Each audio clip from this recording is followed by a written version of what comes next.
jaxase réew mi jaxase nga réew mi jaxase nga nit ñi jaxase nga askan bi mais tu nous emmerdes à la fin mais. te wér da ngeen di bës cloche bi ngeen doon membre ba faw Toubactu officiel bis ni ki tey daal jàpp leen dootu leen amati benn jaaxle si wàllu info bu gaaw te wóor.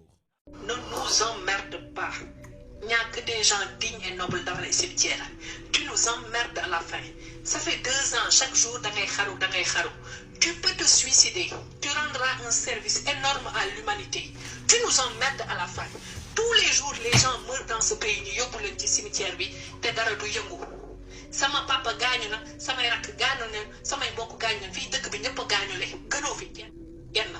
Donc si tu veux te suicider, ñaaratu yàlla ngay tàggoo bi dafa gudd. Tu vas te foutre en l'air et tu nous laisses respirer.